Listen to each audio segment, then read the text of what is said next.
You know what? For the first time ever, I'm going to tell the story. I've never told the story before. Look again. I'm going to tell the story for the first time in my life. This is why I stopped talking to my biological mother. Here it is.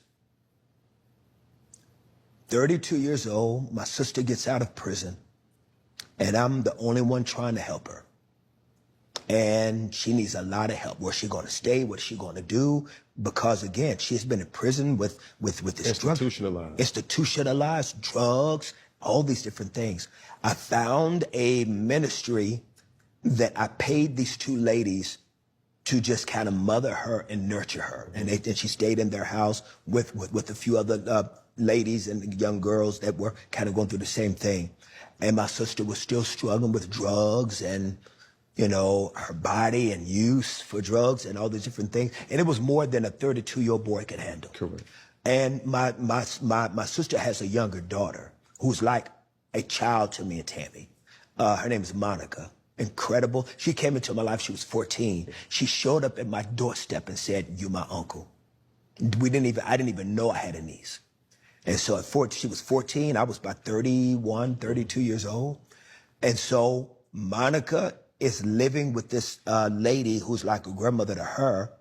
And so I say to Monica, I said, we need to, and to the ladies my sister's living with, we need to find a way to get people together to help my sister. Right. So we reached out. I had somebody reach, it was either Monica, somebody reached out to my biological mother, Deborah, Sandra, and then they have another sister named Dee Dee.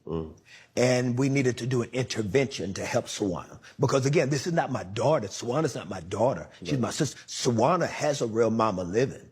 And I need help from the family because, again, I don't know. It takes a village. It takes a village. Right. So I called, I'm sure if I called, I don't think I called, but I had somebody call everybody together. A representative of you. And so we met up all together at the house that Monica was, that Sawana's daughter, Monica, was living in. And when we all met up, everybody showed up, but my biological mother, she showed up with her new husband.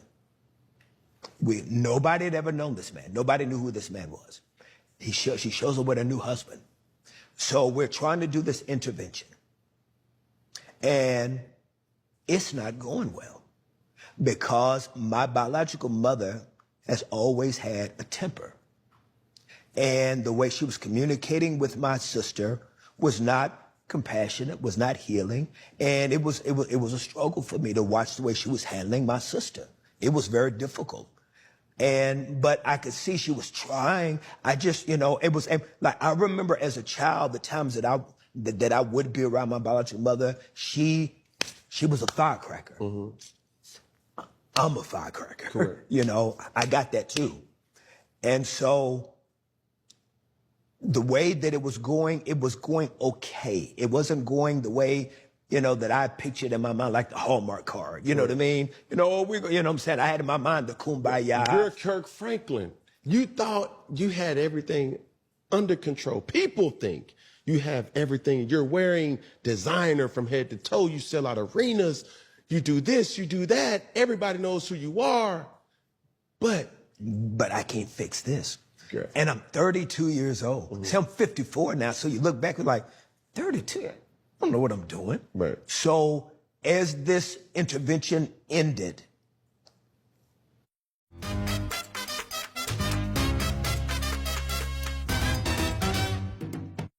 Deborah, my biological sister, well, my sister and myself, as it ended before we were about to leave, we all three hugged. We all three hugged because, mind you, we hadn't been around each other in years.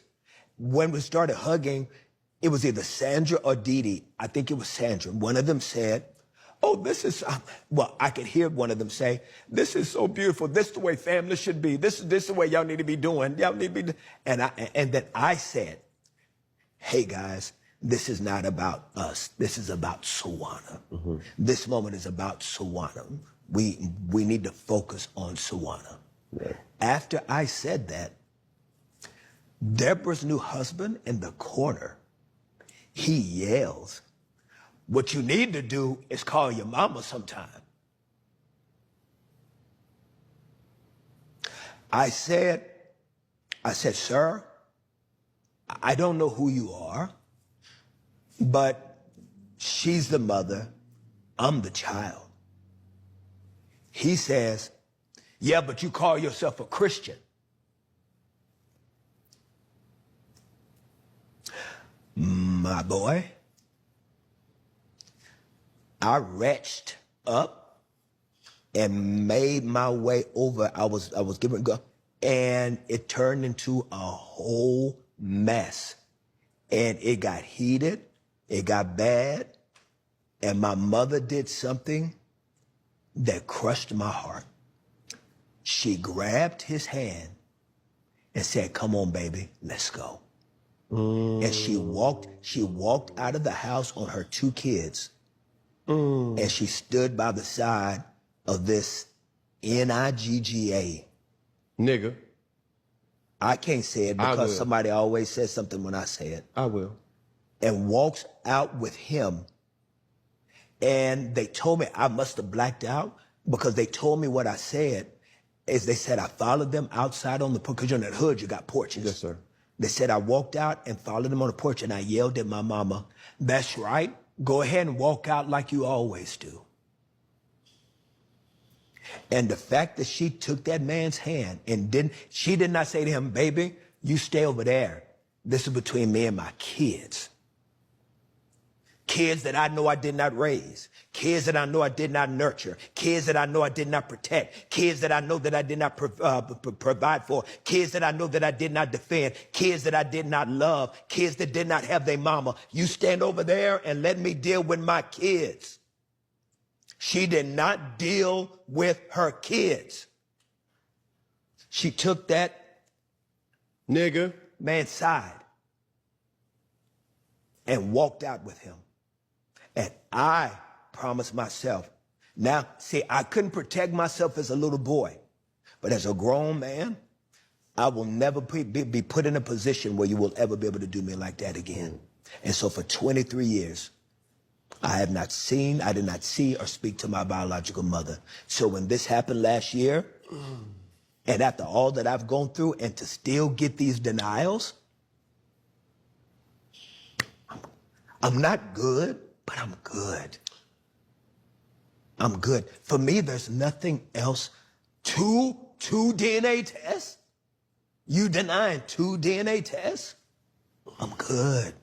I'm good. I'm good. I got too much to deal with. I can't, at some point, you got to save what is still together. Mm-hmm. Ooh, did somebody get that? No. I'm with you. At some point, you got to save what's still together. Yes, Lord. Because now you can't give them everything to break. Mm. You bruised, but you ain't broke. Yes, sir. But you will be if you give them everything. To break. Because I say this, when I hear you talk about this situation, I'm getting goosebumps listening to it. That's the first time I ever talked about that. Thank you. But I would tell you this. You've allowed your mother to make it right, and she constantly failed. Where you just, if she said, hold on, baby. Hold on. I can make it right now. Right now. Kirk, I'm here. Right now, with both of us. I'm here. I apologize. Yeah. I'm broke too. Yeah. We all are. Yeah. Hold on. Peep game, King. Watch this. About a year or two later, I'm in Louisiana at a concert, and I have to do a meet and greet. Do you know that there were these strangers that walked up to me? Cam, God is crazy. These strangers walked up to me at the meet and greet and said, Kirk, we just want to apologize to you. I'm like, this is my first time meeting these people. They said, we are the children. We are the children of the man that your mama married. And we heard about what happened. That's him. And we're sorry because we know him. And we know what he did. And we know the spirit of it. We know because he's our biological father. And we want to say, dude, the odds of that? Yeah. The odds of that. You got to be careful how you treat people because we are so closely connected on this planet. 6 degrees, right? 6 degrees. You got to be very careful how you treat people because people still matter. For sure.